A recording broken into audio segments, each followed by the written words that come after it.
সকালে ভাবি যখন টেবিলে নাস্তা নিয়ে আসে তখন বাবা ভাবির দিকে তাকিয়ে বলল, বৌমা তোমার গালে এটা কিসের দাগ? বাবার কথা শুনে ভাবি কিছুটা চমকে গেল। পাশে থাকা আয়নার দিকে তাকিয়ে ভাবি হাসতে হাসতে বলতে লাগলো, বাবা আমার ঘুমের মধ্যে হাত পা ছড়াছড়ির অভ্যাস আছে। গতকাল রাতে যখন ঘুমানোর সময় কয়েল জ্বালাইনি, রাতে হয়তো গালে মশা বসেছিল, তাই আমি হয়তো ঘুমের মাঝে মশা মারার জন্য গালে নিজেই থাপ্পড় মেরেছি। এটা হয়তো বা সেই থাপ্পড়েরই দাগ। ভাবির কথা শুনে বাবা কিছুটা অবাক হয়ে বলল, পাগলি মেয়ে কি বলে, এখন থেকে মনে করে সবসময় কয়েল জ্বালিয়ে ঘুমাবে কেমন? ভাবি তখন বাবাকে মিথ্যা গল্প বলে বুঝাতে পারলেও আমি ওই দাগের আসল কারণটা ঠিকই বুঝতে পেরেছিলাম। আমি নিচের দিকে তাকিয়ে খেতে খেতে বাবাকে বললাম, বাবা এই ধরনের মশা খুবই বিপজ্জনক, সামান্য কয়েলের বিষে এইসব মশা মরে না। আমার কথার ইঙ্গিতটা ভাবি ঠিকই বুঝতে পেরেছিল, তাই কিছু না বলে মাথা নিচু করে চুপচাপ অন্যমনস্ক হয়ে রইল। ভাইয়া এবং ভাবির সংসারের বয়স 4 বছর।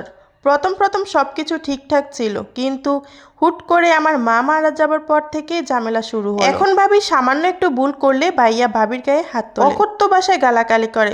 ভাবির সহ্য করার ক্ষমতা অসীম। জোরে জোরে থাপ্পড় খাওয়ার পরেও তার কান্নার আওয়াজ রুমের বাইরে আসে। দাঁতের সাথে দাঁত চেপে সব সহ্য করে নেয়। ছাদের একটা কোণে বসে এইসব কথা ভাবছি আর সিগারেটের দোয়া চাটছি। ভাবি কখন যে ছাদের থেকে এসে কাপড় নিতে এসেছে আমি খেয়াল করি। সিগারেট হাতে ভাবি আমাকে দেখে ধমক দিয়ে বলল, বাহ বাহ খুব ভালো, মাত্র ভার্সিটিতে ভর্তি হয়েছিস, এখনই সিগারেট ধরেছিস, কয়দিন পর তো তোর মদ গাঁজা এইসব খাওয়া শুরু করবি। আমি হাতে থাকা সিগারেটের আগুনটা নেভাতে নেভাতে বললাম, তাও ভালো, শুধু আমি সিগারেট খাই, ভাইয়ের মতো তো আর প্রতিদিন কারো রক্ত শুষি না। ভাবি আমার দিকে অসহায়ের মতো তাকিয়ে বলল, পিয়াস তোর এইসব খোঁচা দেওয়া কথাগুলো না আমার সহ্য হয় না। আমি ভাবির চোখে চোখ রেখে বললাম, রোজ রোজ যে এত মার খাও সেটা সহ্য হয়? আমার কথা শুনে ভাবি কিছু না বলে সেখান থেকে চুপচাপ চলে গেল, আর আমি আবার পকেট থেকে আরেকটা সিগারেট বের করে হাতে নিয়ে আগুন ধরালাম। একদিন আমার ভাবি আমার রুমে এসে আমার রুমের আলনা থেকে গোছানো কাপড়গুলো নামিয়ে আবার গুছিয়ে আলনায় রাখছে, টেবিলের গোছানো বইপত্রগুলো আবার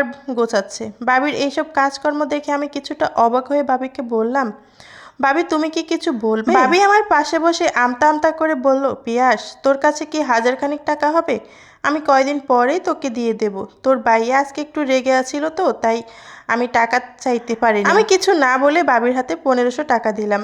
ভাবি টাকাটা নিয়ে তাড়াহুড়ো করে নিচে গেল। আমিও কিছুটা কৌতূহলবশত চুপি চুপি ভাবির পেছনে গেলাম। নিচে গিয়ে খেয়াল করে দেখলাম ভাবি তার ছোট ভাইকে টাকাটা দিয়ে বলছে, তোর দুলাভাইয়ের কাছ থেকে নিলাম, তোর টাকা লাগবে শুনে তোর দুলাভাই তো হাসতে হাসতে 2000 টাকা দিল, সেখান থেকে তোকে আমি 1500 দিলাম আর আমি 500 টাকা রেখে দিলাম। ভাবির কথা শুনে আমি হাসছি আর ভাবছি, হায় রে মেয়ে মানুষ, স্বামী স্ত্রীকে পায়ের নিচে পেলে রাখলেও স্ত্রী তাকে মাথায় তুলে রাখে, স্বামীর হাজার অন্যায় করলেও সেটা কারো কাছে বলে না, বরং নিজের স্বামীকে সবার কাছে বড় করে তুলে রাখে, যতই নিজে ছোট হোক। বিকেলের দিকে আমি আর বাবা বেলকনিতে বসে আছি। বাবা পত্রিকা পড়ছে আর বলছে, এই দেশে কিছুই হবে না, দেশটা একদম নষ্ট হয়ে গেছে, চারদিকে শুধু খুন, আহাজারি, দর্শন আর নির্যাতন। এমন সময় ভাবি এসে বাবাকে বলল, বাবা একটা জব পেয়েছি, মোটামুটি টাইপের, খুব ভালো একটা জব।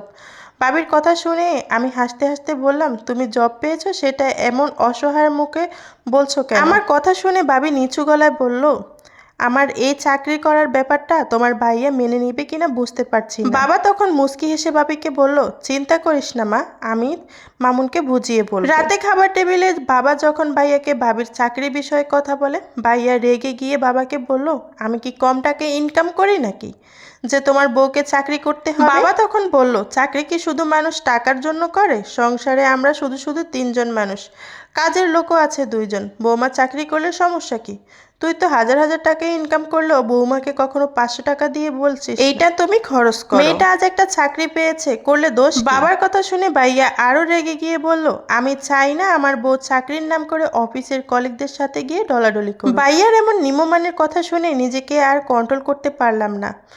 জীবনে এই প্রথমবার ভাইয়ার চোখে চোখ রেখে বললাম, তুমিও তো চাকরি করো, তার মানে তুমিও নিশ্চয়ই অফিসের মেয়ে কলিগদের সাথে ডলাডলি করো, তা না হলে এমন নিম্নমানের চিন্তা তোমার মাথায় আসার কথা না। আমার মুখ থেকে এমন কথা শুনে ভাবি আমার গালে থাপ্পড় মেরে কাঁদতে কাঁদতে বলল, খুব বেশি বড় হয়ে গেছিস তুই, তাই না?